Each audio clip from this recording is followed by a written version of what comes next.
I'm Grace Livingston, affiliated lecturer here at the Centre of Latin American Studies. I know half of you here. And we've got a great panel to talk about this project. It's a book, it's a website, it's a blog, it's a developing project about women resisting violence in multiple different ways in Latin America. And we have a brilliant panel. So we have Professor Cathy McIlwaine, who's a professor of geography at King's College and also a vice dean of research at King's College. And she's going to be talking about this project, but also she has a new book out about gendered violence in Brazil, so she'll be talking about that as well, which is new, but is open access, isn't it? We have Marilyn Thomson, who's part of the Latin America Bureau, which is the project is a joint project between King's College and the Latin American Bureau, which is a NGO working on Latin America. And Cathy, Marilyn's a writer and a researcher, as well as working for Lab. In the past, she was one of the founding members of the Central America Women's Network. And that's on my left. Yes. We've got Carolina Cal and Simone Amorim from Migrants in Action, and Mina, as I call it, who have been really involved in this project, is an organisation that uses the arts to co-create social change with migrant women from the global majority. So we're going to start with Marilyn, and you've got a phone. Good afternoon, everyone. So, yes, I'm going to talk about this project, but I just wanted to start by saying today is International Day to End Violence Against Women. Some of you probably know about it.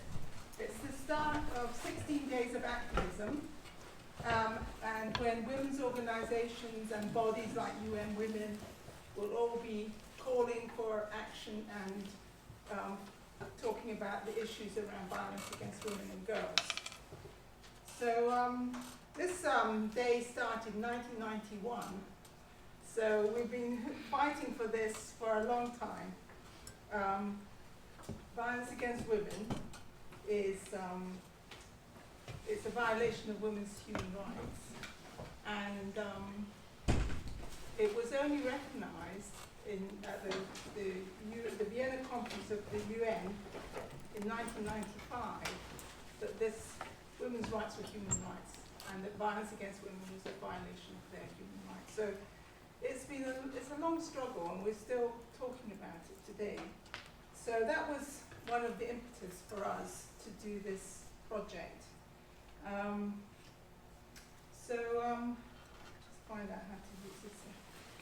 So this International Day of Action is an opportunity for women's organizations and also for governments to renew their commitment to fight on this issue of violence against women and girls. And today, the UN Women just brought out a report on femicide, and it's looking at statistics and data from 2023. So that's a really good resource for anybody who's working on this issue. Now, Latin America is one of the regions where they have the highest number of femicides, which is it's the killing of women because they're women. And this is some of the statistics I gathered here from 2022, but you'll find more recent ones in the UN document. And that's also another good source of data, the Gender Equality Observatory for Latin America. So this is also CEPAL, the Economic Commission for Latin America, also produced data. And this is these statistics are a bit older, but you can see here that violence against women is happening throughout Latin America, and in some countries more than others. And these statistics are about femicide, but there's also other forms of violence against women and girls, as intimate partner violence, and the other, such as online violence is a new form that's happening a lot, and violence against women human rights defenders, violence against women journalists. So there's a whole number of forms of violence, and these are some more statistics. I won't go spend too much time on the statistics.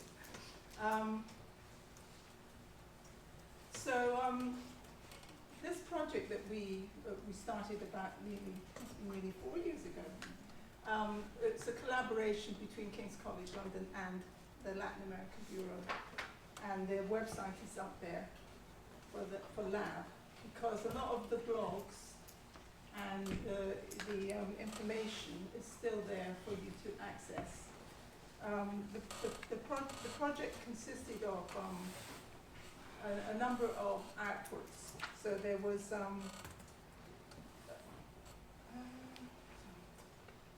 a blog which had a series of articles linked to themes relating to the project, and also featured grassroots women's organisations in Latin America and amongst migrant women here in the UK, with links to those organisations. And then we had a series of podcasts which are still available on the website, and these were raising women's voices and giving an opportunity for women's organisations to talk about the work that they're doing. And the final output was this book, which we have some copies here. It was written by a collective, so there was a number of us that wrote different chapters and looked at different issues. And we worked together to define the key concepts of the book. And these are the 6 chapters. The first chapter by Cathy and Monisa. Second chapter was by myself. I'm going to talk a little bit more about that chapter. And then Joe King wrote one about reproductive rights. Then we talked about, Patricia wrote about environmental defenders and resisting land grabbing. And then there was a chapter on migrants, Latin American migrants in the UK. And then finally there was one about using violence in the arts, and featuring Guatemala. So these were the key concepts that we explored in the book. And we were concerned about talking about a transformative approach to violence against women and girls. So what we mean is we needed to see a change of policies and practices which recognized diversity and looking at the different forms of violence, and focus on non-discrimination. And this approach means working in a holistic way, collective way, where women are taking center stage and where women are agents of change, and so they become facilitators of the processes of self-empowerment in their communities. So we try to show that in the case studies, how this is actually taking place in practice. Another concept was looking at women weaving powers from the ground. So this is looking at how grassroots women mobilizing the sort of actions that they're taking, and how these were transforming their environment, and how the women's organizations are empowering and also supporting women living in poverty, and especially indigenous and Afro-Caribbean women descendants living in marginalized communities. So how these organizations are building networks of support. So another concept, I didn't mean to do that, was intersectional approach. We talk a lot about intersectionality nowadays, meaning intersection of different identities and different discriminations. So what we wanted to show was how the disproportionate impact of violence on women because of their marginalization and because of their diversity. And so the different forms of violence, but also the different impact on different groups of women. So intersectional lens identifies multiple forms of discrimination and how these operate in different contexts, and how this discrimination impinges on their human rights. And then we wanted to talk about power and engaging with power.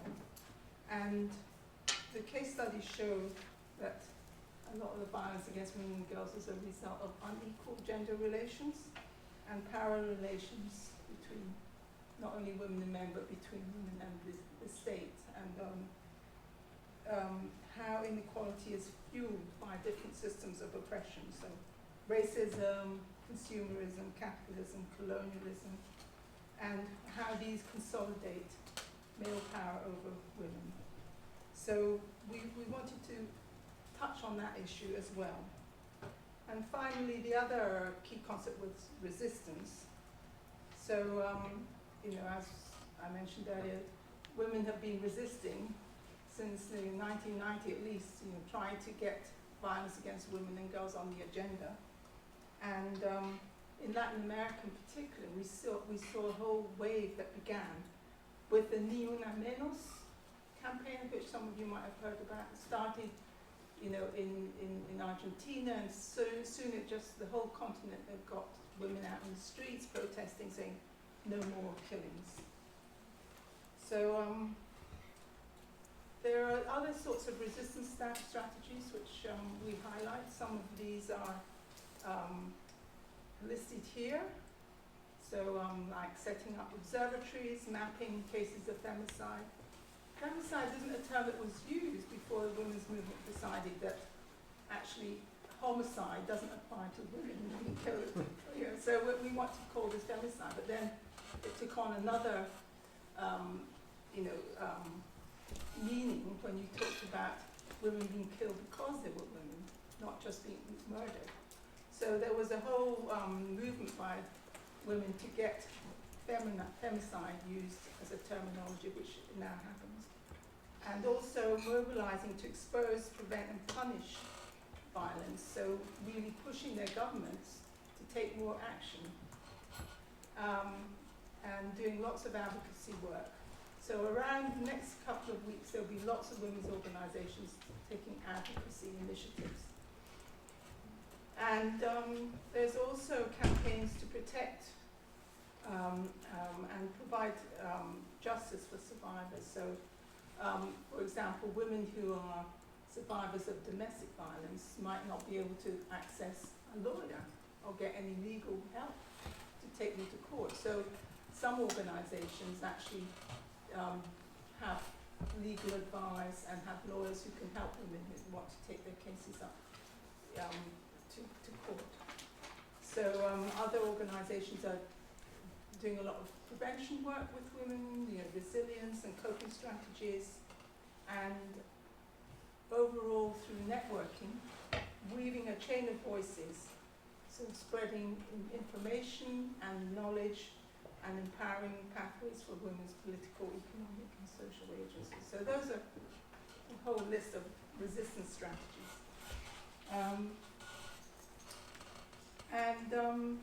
A lot of the work that they do is, campaigning, marching, just raising awareness generally.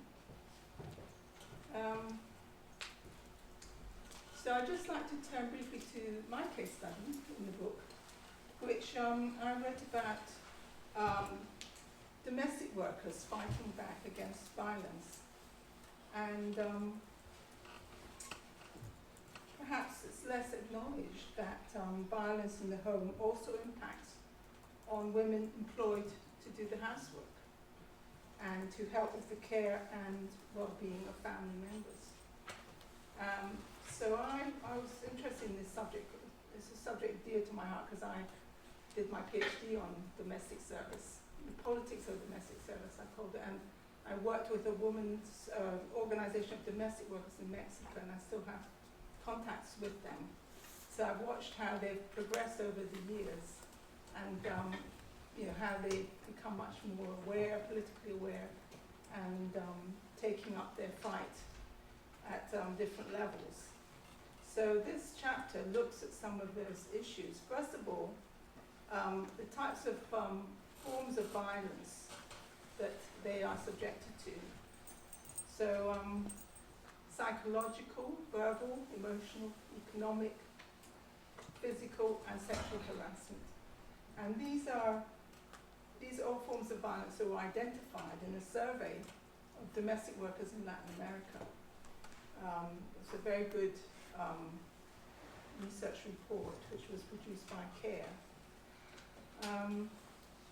And also in the UK, the studies carried out with migrant domestic workers, this was conducted by LAWS, the Latin American Women's Rights Service, which was based in London. They've done a couple of studies, and there's one which looked at employment conditions for migrant women in cleaning, hospitality and domestic work. And here they found that 40% had experienced discrimination, harassment, labour exploitation and unreasonable treatment in the workplace. And there were 11 cases of potential trafficking for labour exploitation. And of the women interviewed, 52 were in the domestic work sector, and over half had experienced verbal abuse and threats, and 14% had experienced physical abuse or sexual harassment. So that was an earlier study, and then they, last year they did this study behind closed doors, which is available on their website, Latin American Women's Rights Service. And this was 12 in-depth interviews with women working in domestic work. And the key findings in the report show that all the women interviewed had showed signs of isolation, fear, or were looking for help. And 50% were victims of trafficking for labour exploitation. 58% experienced mistreatment. 25% were tracked or surveilled by their employers. And at least one had experienced sexual harassment. So just in terms of women weaving, women's voices weaving up from the ground, this is the group in Mexico who campaigned for the ratification of ILO Convention 189, which is the Domestic Workers Convention. And they had actually, went to the ILO in Geneva and campaigned for this convention, international convention, which was finally passed in, I can't remember which year it was, but it was 2011, 2013, I think it was ratified. And now, today, it's been ratified by 38 countries. Most of these are countries in Latin America. But the UK government hasn't signed up to that convention, by the way. So that just showing that those women in Mexico, they actually got out on the streets and they campaigned for the Mexican government to ratify that convention, which it did do. And also, it introduced a social security system for domestic workers, which is something that they all lack, social security. So the book ends with a whole series of policy recommendations, which I won't go through because my time's up. But you can see here there's issues for governments to address, and also the whole idea of a holistic approach, and how you have to listen to women's voices and take them to the policy level. So if you buy a copy of the book, then you can see all these policy recommendations. So I'll end here and hand over to Cathy, who will tell you a little bit more about the project and follow on.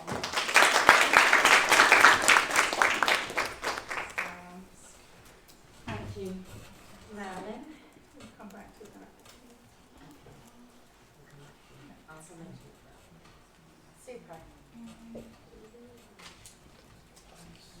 So thank you, Marilyn, and also thank you, Grace, for the invitation to be here. And as Marilyn says, it's wonderful that it's the 25th of November. It couldn't be better timing. And I think in terms of what we're covering on the panel, Marilyn's talked about this wonderful book, which is very much thinking about how organisations can address violence against women and girls. We're also going to hear from Migrants in Action, from Carolina, and from Simone. And I'm the bit squashed in the middle, talking about the more academic side of it.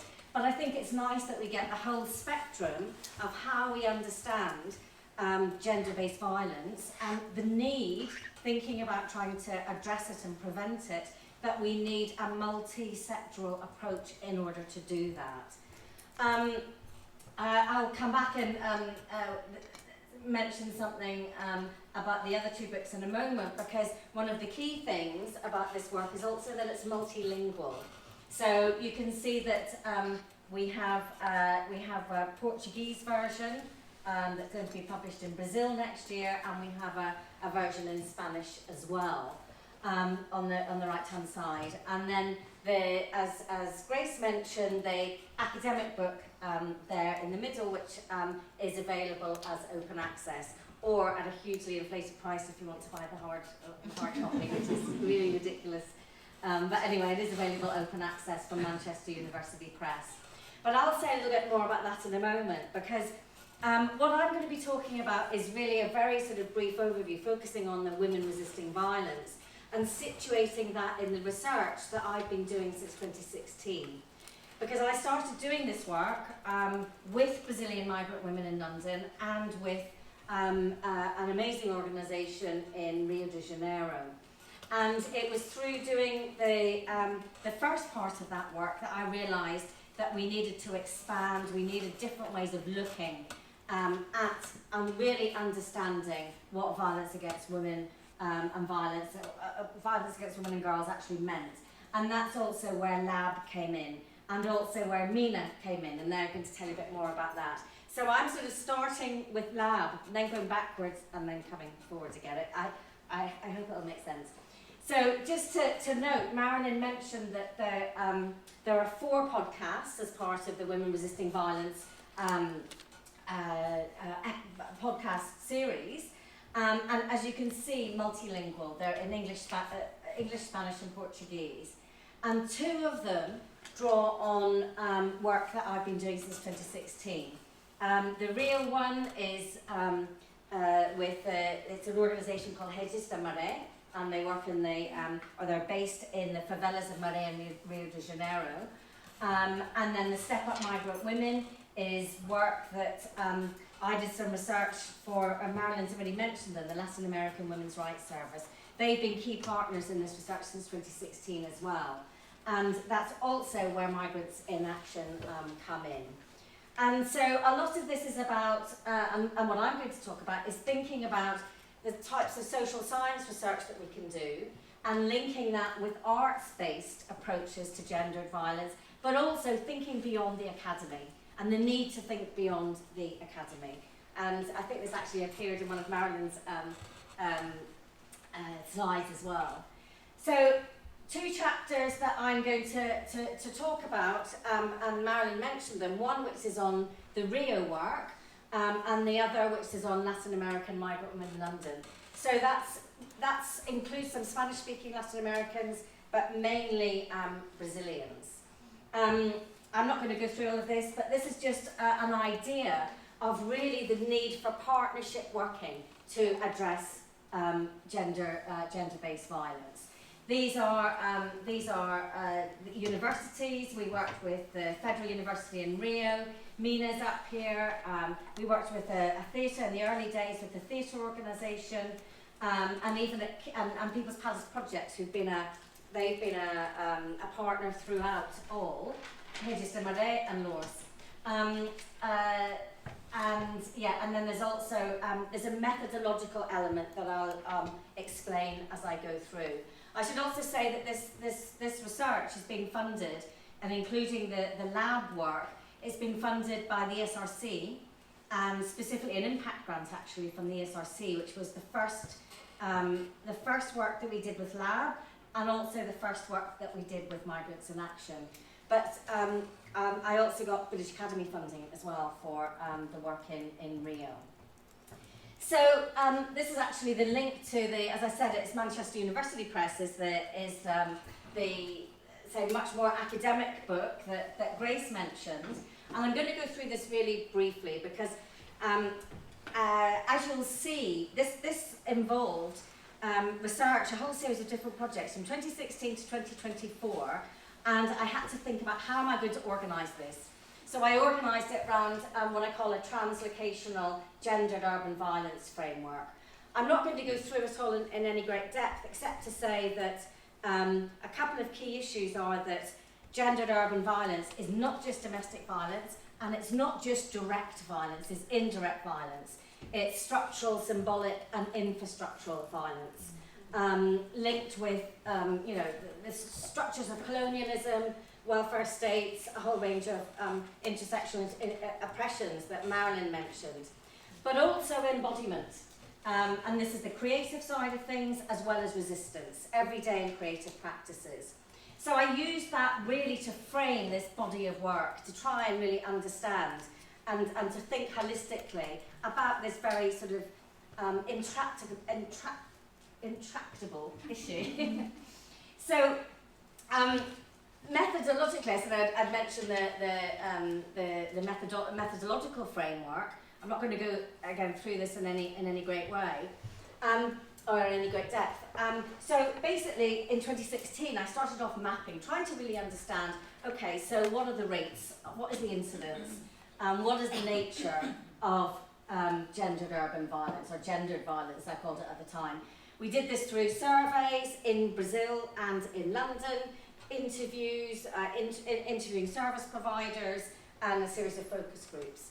Then we moved on, and this is where resistance came in. We realised that actually it was very important that we didn't portray women as victims of violence, and this certainly comes up in the lab book. Obviously, it's the key issue in the lab book as well. It was really important to learn from what was happening in the grassroots and to really challenge that stereotype. So we started working in, this is the British Academy project in Rio, and changing how we did research, and I think this is really key. Although we did some focus groups, we did some body territory mapping. We did applied drama workshops, we made a story map. And so we did that work in Rio. This is one of the body territory maps here. So we did this in Rio, and then I realised I need to do this work in London as well. So that's when we started working with Mina, and we started working, again, actually that's where the applied drama workshops came in, and then again we've got the podcast, theatre, film, digital storytelling, and observational drawing. And I'll go through this just to sort of illustrate how we use that translocationally, and that's why I use the term translocational, because I was trying to capture, this was not a comparative study of Brazilians in London and women living in a favela in Rio, but I was trying to look at those linkages at that structural level, and actually took inspiration from some really interesting decolonial Latin American feminist work by someone called Sonia Alvarez, who talks about translocational, translocalidades, and so on. So I took inspiration from that to really try and think about thinking beyond disciplines, thinking beyond sectors, and also making those links across transnational borders. Now you're going to see more of this in a moment, but this is the work with Brazilians in London. This is sort of some of the mapping, these infographics. 82% of women had experienced violence in their lifetime, especially in the public sphere. This is a clip from the film that you're going to see, but also on the right-hand side about how do we address it, how do we deal with this. So this was partly the first stage of thinking about then moving to the resistance. We also talked about Step Up Migrant Women campaign, which was this campaign with Norse, and this was about how, and Marilyn's already mentioned this, about the rights of women who've experienced gender-based violence in the UK but have insecure immigration status. And it's about ensuring their rights and preventing them being deported and or reported to the Home Office.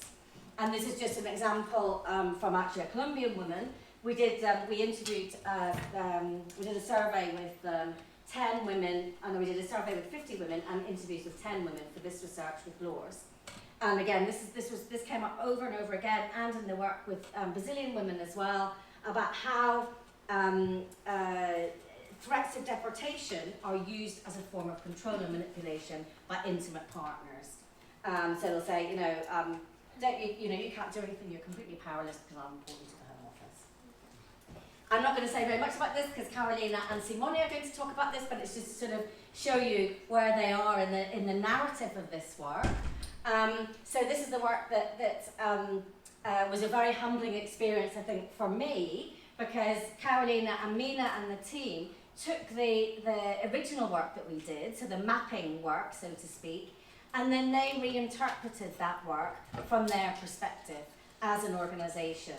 And that's what you're going to see in terms of what they're going to be talking about. And they did this through poetry, through film, through an installation. So I won't say any more about that because Carolina and Simone can talk about it much better than I can. So back to Rio here. This is some work that we did using observational drawing. These are observational drawings of focus groups, and again thinking about how women deal in the short term. This is just a very, very basic schema that we developed. How women deal with gender-based violence in the short term. On the left-hand side, you see pepper spray, keys, etc. But then longer term, it's about education. It's about thinking through longer-term strategies with organisations, partly on the right-hand side, although it's still, again, it's a real mixture. I said I'd mention something about the body territory mapping that we did. Again, this is in Rio, and this is where some of you may already have come across this. It's very much it's based on sort of communitarian Latin American feminists, often in relation to relationships with the land, in the context, for example, of extraction and mining. There's been less work done on it actually in urban areas. But we basically did 5 workshops with 10 women, whereby they drew around a life-size depiction of their body, and then identified where the violence was in their body, and then where the resistance was. And this is just an example here on the right. And just as an example of one of the women who did a body territory map, she talks about this, our steps come from far away. She wrote that on her feet in the body territory map. And she was a woman who was black, she was lesbian, and she said it helped her to realise that she wasn't alone. That that she says, she talks about she needs to walk together with black people, black women, black lesbians, and artists. And that gave her the desire not to give up. So again, it's a form of resistance. So it's a really interesting way of methodologically of exploring resistance. This is a slightly different sort of dimension of this, in that we did some participatory and embodied what we call counter mapping. And we took an original map. This is of the Maré, the favelas. There are actually 16 favelas in one. And we got some grassroots women's organisations to identify on this map on the left. The blue are potent sites, and this comes from Veronica Gago's idea of feminist potentia, which doesn't quite translate to power, but it's a form of power, which again, linking back to what Marilyn said. And so we did this mapping of unsafe sites, which are red, and then the blue sites, which are potent sites. And then there's a similar networks of support in the map in the middle. And then the one on the right is we did this in the body territory mapping. And actually, this is also quite interesting, that the map of Maré, that you can see on the right-hand side, was actually based on a tattoo that one of our field researchers had on her arm. She was born in Maré, in the favela, and they used that as an outline in the body territory mapping. What we also did,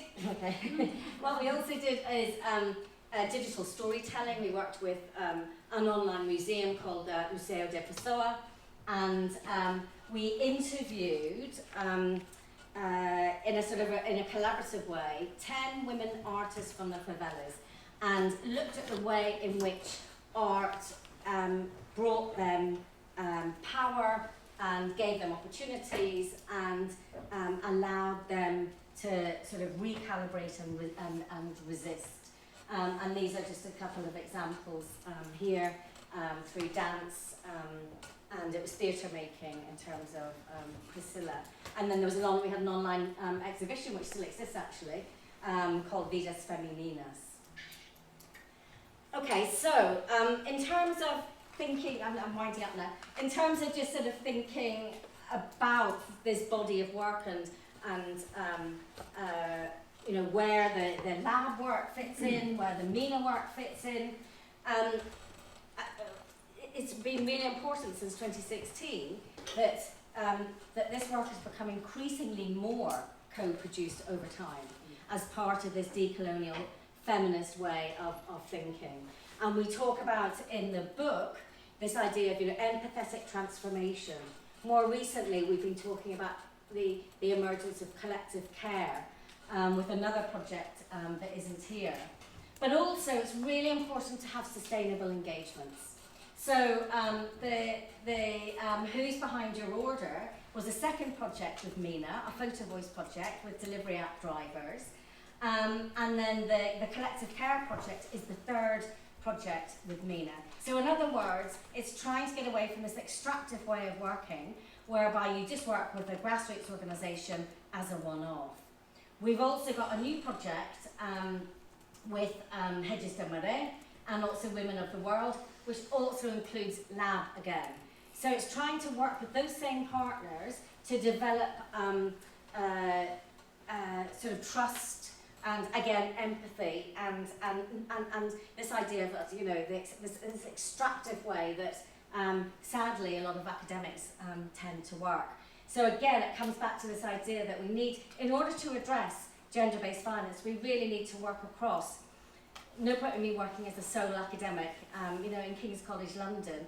I need to work with lab, I need to work with the grassroots organisations, I need to work with the artists, but also let them take the lead. It's not just about me. So it's about working in a collective way across all these sectors.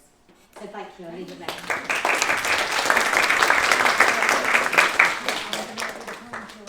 Great. So we'll move on to Caroline Leclerc and Simone Amorim.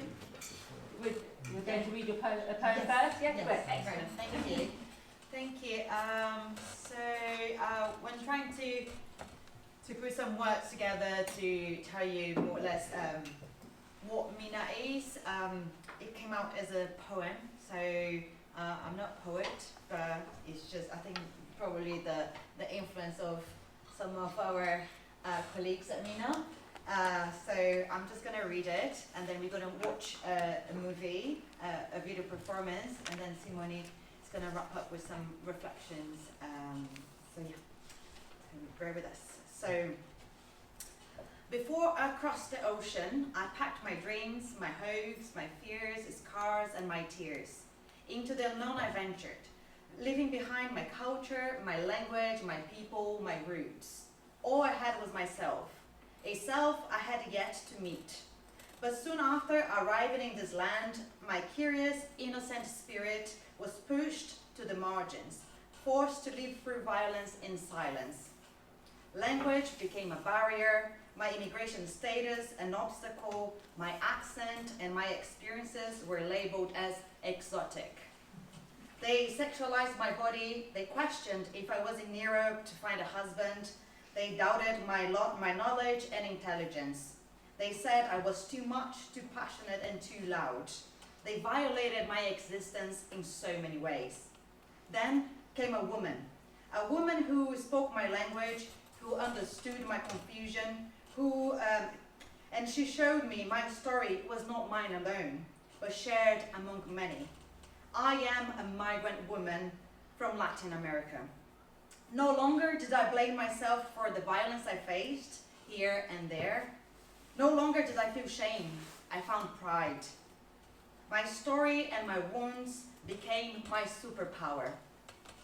Just like that first woman and the many others who have held my hand since, I promised myself to grow these chains, to make it vast and lasting. A bridge crossing the ocean, a bridge of women holding hands, supporting one another. What a dream. A dream that became a reality. A reality I invite you all to watch and learn more this evening. A collective journey made possible through unity.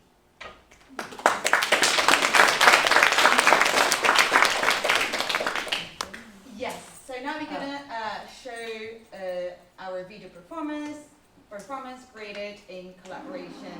Whoops. Sorry. Is it possible to turn the lights on? Yeah.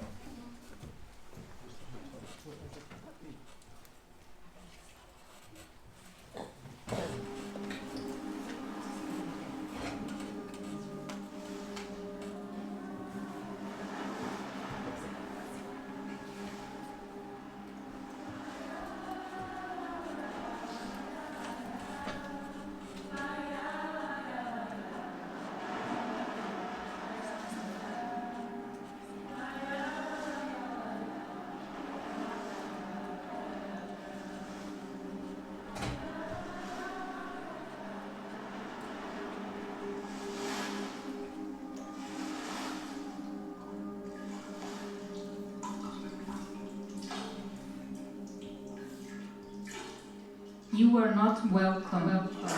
Oh, Brazilian. I know what you are here for.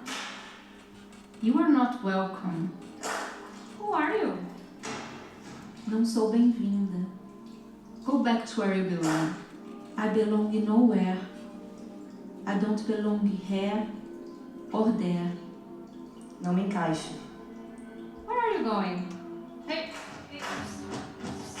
Stay in bed where you excel. Medo. Fear. Medo de perder meus filhos. Medo de vingança. I fear deportation. I shrink. Não pertenço lá, nem cá. They have the power. Poder.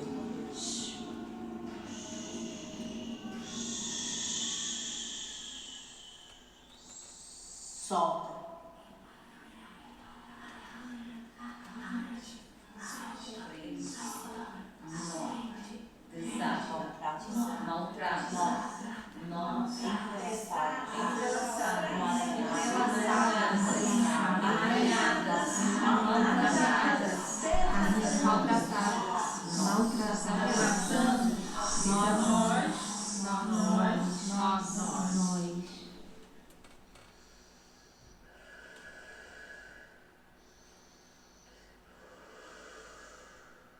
I keep you walking.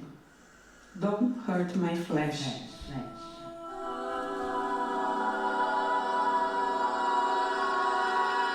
82% of Brazilian women experience some form of gender-based violence in their lifetime. 78% of the violence against Brazilian women and girls in London was perpetrated in the public sphere, especially in the workplace. The home emerged as the second most commonly identified place where violence against women and the girls occur. 56% of the Brazilian women never reported an episode of violence.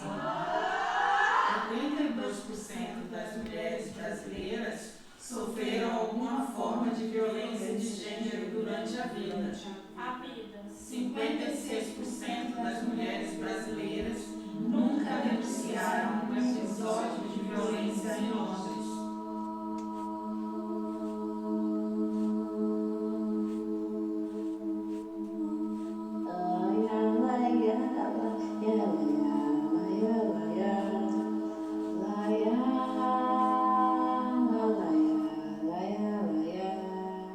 Nos encontramos nos desejos do afeto, no desejo de romper a dor.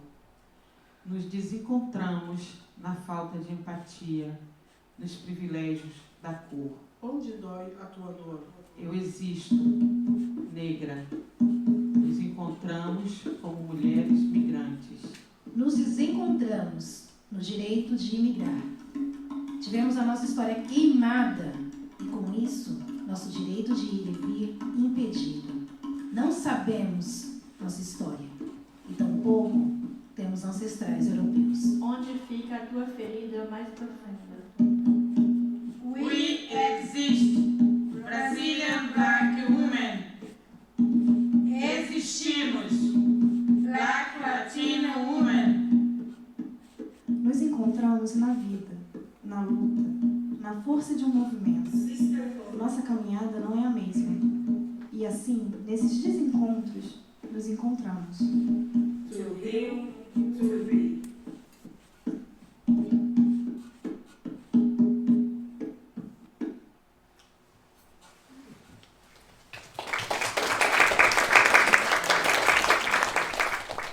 Just like a quick, just to contextualize. So we've been running since 2019 with various projects. This was one of our first projects, and it was a response to Cathy's research that is called "We Can't Fight in the Dark."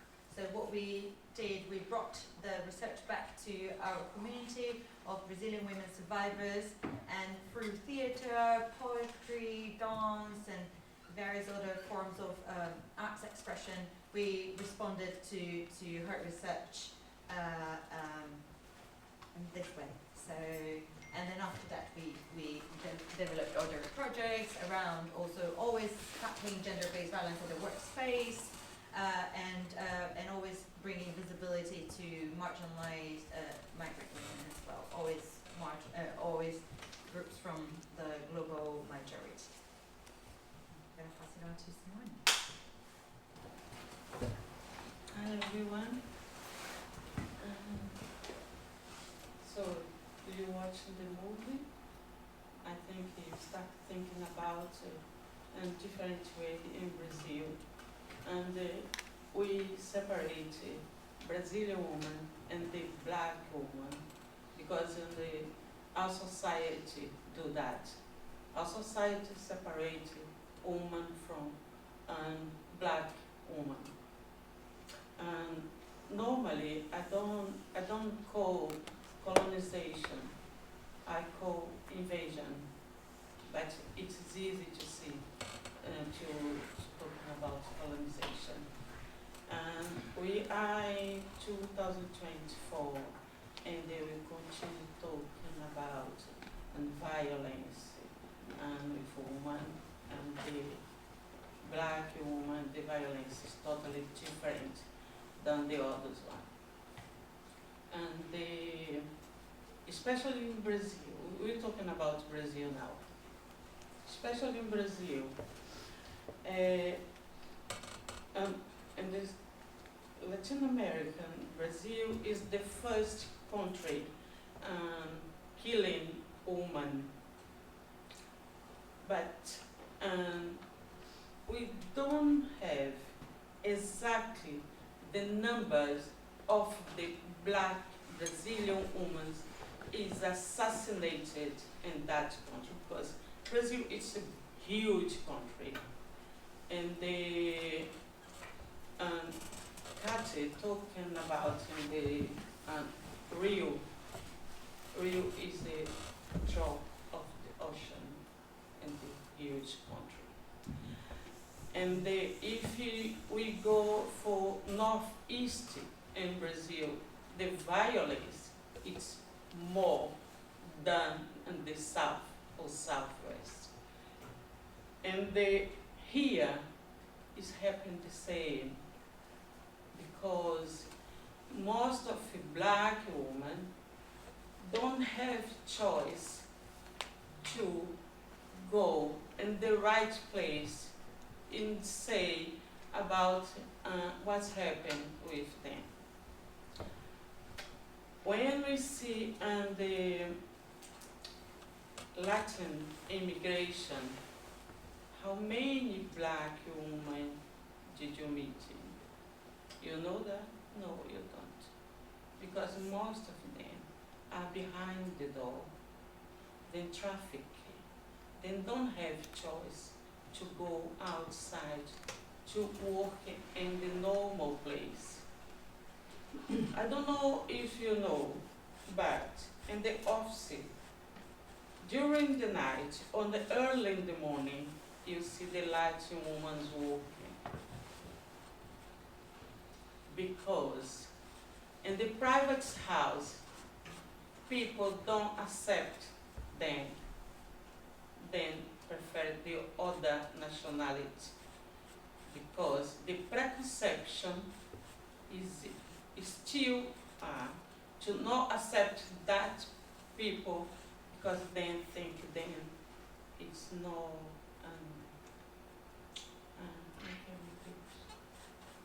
no confiance. You can't trust them. No. Lack of trust. They don't trust them. Oh, sorry. They don't trust them. Why they don't trust them? Because when the invasion go to that land, put in their mind that people don't deserve trusting. And we still thinking about the people years ago. We still the same.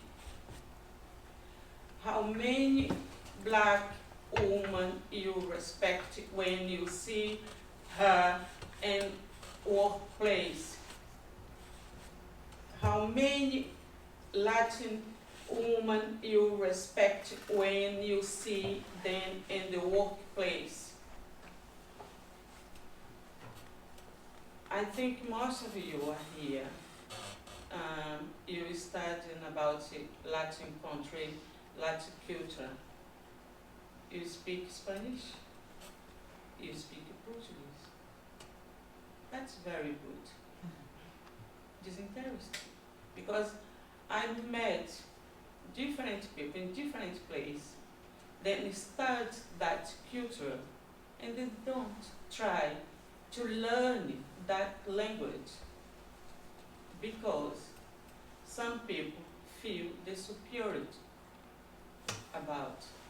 And the third world, Latin people, Latin world, because some people feel this exotic, like Carolina said in her poem. This work we done, we started with women and suffer violence when they cross the ocean, come for this country, and they start feel some violence in the airport with immigration staff. Most of you don't feel that. It's and we then arrive here, then feel this is Latin, because in Brazil, most of the white people never think there's a Latin. When they cross the ocean, they discover that, and they suffer many violence. And they don't know why they suffer some violence. And when they realize they suffer that violence because they are Latin, they feel confused. Because in their mind, because of colonization, Portuguese, Spanish, Italian, French, they think there's European. They're not European. This is Latin.